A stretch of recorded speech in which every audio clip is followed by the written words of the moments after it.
Hello दोस्तों, good morning. कैसे हैं आप सभी? आई होप कि दोस्तों बहुत अच्छे होंगे और अच्छे से पढ़ाई कर रहे होंगे। तो दोस्तों हम लेकर के आ गए हैं आपके लिए एक और नई वीडियो। आपको पता है ये हमारी अभी भी सीरीज चल रही थी कंपनी लॉ, जो कि हमारा 4th सेमेस्टर का फर्स्ट ही सब्जेक्ट है। ठीक है दोस्तों, ये सभी जितना भी हम आपको करा रहे हैं वो सभी जुड़ा हुआ है हमारे YouTube channel Law Life by M.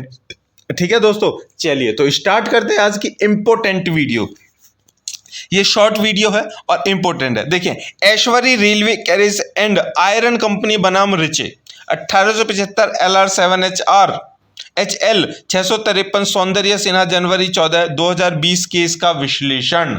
It means कि ये जो वाद है इसकी हमें स्टडी करनी है और ये क्वेश्चन बहुत ही इंपॉर्टेंट है। ठीक है, एक था हर्बोटल एक तो हर्बोटल वाला था, ठीक है, और एक ये ऐश्वर्य। ये दोनों क्वेश्चंस बहुत ही ज्यादा इंपॉर्टेंट है। ठीक है दोस्तों, दोनों में से एक क्वेश्चन जरूर पूछा जाता है, इसलिए जाकर के हर्बोटल वाला जो है वो जाकर के आप प्ले लिस्ट में देख लीजिए। ठीक है दोस्तों, चलिए क्वेश्चन का स्टार्ट करते हैं। देखिए, Ashbury railway carriage and iron company बनाम रिचे का मामला कंपनी कानून 2006 के लागू होने से पहले काफी महत्वपूर्ण था। नए संशोधित अधिनियम की धारा 17 की शुरुआत के साथ इस मामले की जड़ को समाप्त कर दिया गया है। हालांकि संशोधित अधिनियम के लागू होने से पहले कंपनी अधिनियम 1985 के तहत निगमित कंपनियों के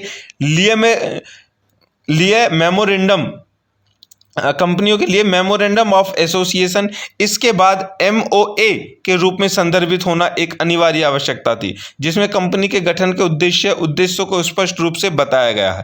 कंपनी को MOA में ऑब्जेक्ट क्लॉज के दायरे से बाहर किसी भी गैर कानूनी गतिविधि या किसी भी अन्य गतिविधि में शामिल होने की अनुमति नहीं थी। हालांकि इस मामले से पहले इस मुद्दे पर बहुत कम या कोई न्याय शास्त्र नहीं था कि एक कंपनी के साथ कैसे व्यवहार किया जाए, और एक वैध कार्य कर रही थी लेकिन कार्य OMA में वर्णित वस्तु खंड के दायरे से बाहर था। Ashbury railway carriage and iron company limited बनाम रिचे आगे पढ़ लेना मामले में पहली बार हाउस ऑफ लॉर्ड्स ने इसके लिए न्याय शास्त्र निर्धारित किया। ठीक है दोस्तों, ये था उसका इतिहास। अब चलते हैं उसके तथ्य पर।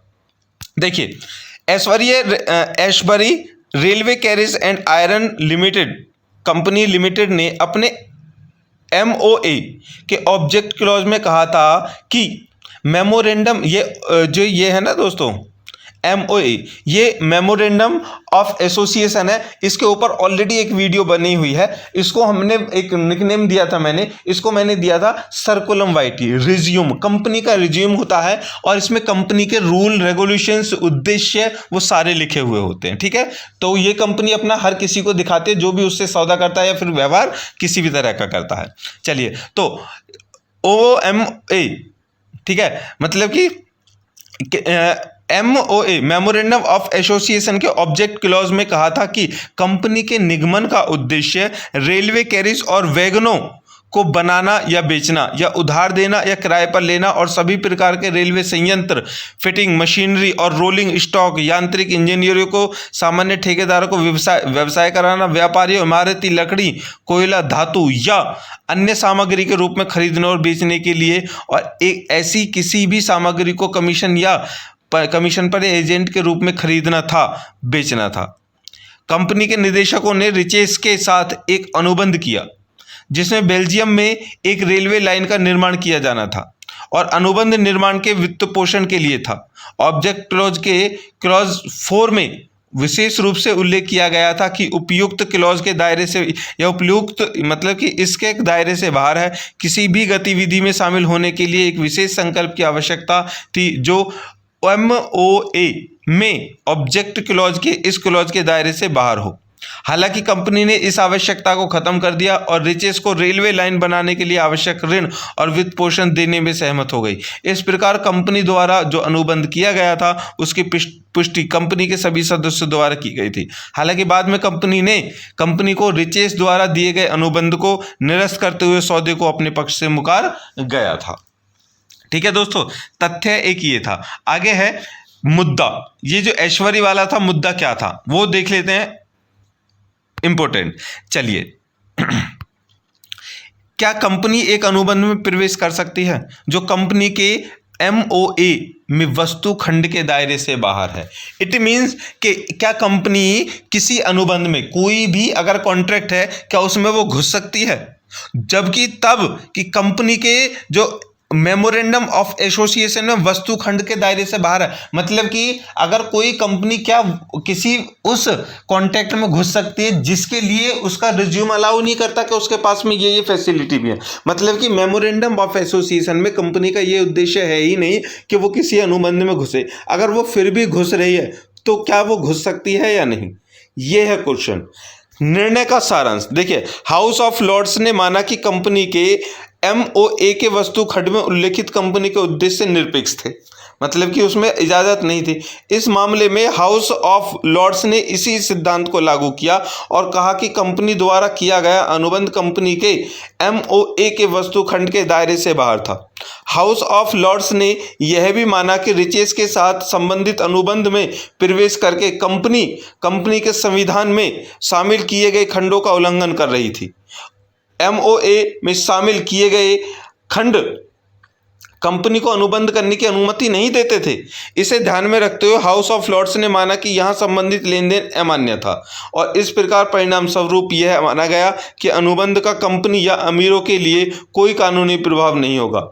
निर्णय के परिणाम स्वरूप रिचेस को अनुबंध लागू करने में हार का सामना करना पड़ा क्योंकि कोई उल्लंघन नहीं हो सकता था।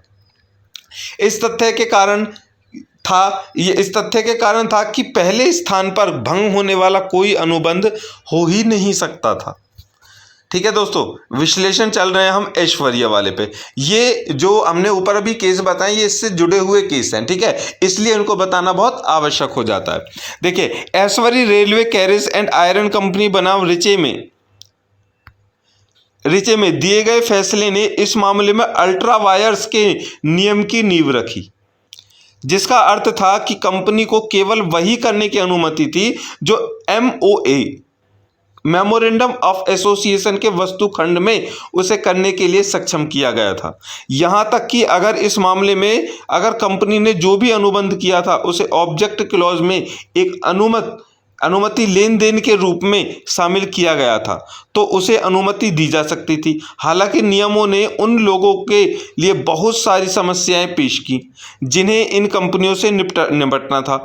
कंपनी के MOA को कंपनी के रजिस्ट्रार के पास रखा गया था और किसी कंपनी के साथ लेन देन करने की इच्छा रखने वाले को कंपनी के रजिस्ट्रार से संबंधित MOA तक पहुंचना होगा ताकि यह सुनिश्चित हो सके कि कंपनी को इस तरह के लेन देन में प्रवेश करने की अनुमति है या वे खुद को ऐसी स्थिति में पाएंगे जहां वे अपरिवर्तनीय अनुबंध में फंस गए हैं, जिसे कानून की नज़र में शून्य माना जाएगा। के फैसले के बाद स्थिति ऐश्वर्य मामले ने उस अवधि का अनुसरण किया जहां अल्ट्रा वायर्स नियमों को आगे भी इस्तेमाल किए जाने से बचाया गया था। ठीक है दोस्तों, चलिए अब चलते हैं निष्कर्ष के ऊपर। देखिए, ऐश्वर्य रेलवे मामले ने आधारकारित नियमों की नींव रखी और कंपनी के कृत्यों को OMA के वस्तुखंड के दायरे में सीमित कर दिया। हालांकि कंपनी अधिनियम 2006 में परिवर्तनों की शुरुआत के बाद यह काफ़ी हद तक विवादित हो गया था क्योंकि अधिनियम की धारा 17 किसी भी कंपनी को MOA रखने के लिए बाध्य नहीं करती। इसने इस निर्णय का विचार करना अनावश्यक बना दिया है क्योंकि यह संशोधित कंपनी अधिनियम 2006 के तहत शामिल सभी कंपनियों पर लागू होता है। ठीक है दोस्तों, तो ये था हमारा ऐश्वर्य वाला जो केस था। चलिए दोस्तों, क्वेश्चन को हम करते हैं यहीं समाप्त, लेकिन आपको अभी नहीं करना है, आपको थोड़ा समय लगेगा क्योंकि आप लाइक करोगे, शेयर करोगे और सब्सक्राइब करोगे हमारे चैनल को। अब बेल आइकन पर क्लिक करना तो आप बिल्कुल नहीं भूलोगे। ठीक है दोस्तों, चलिए इसी आशा के साथ में मिलते हैं आप नेक्स्ट वीडियो में। तब तक के लिए बाय बाय, टाटा।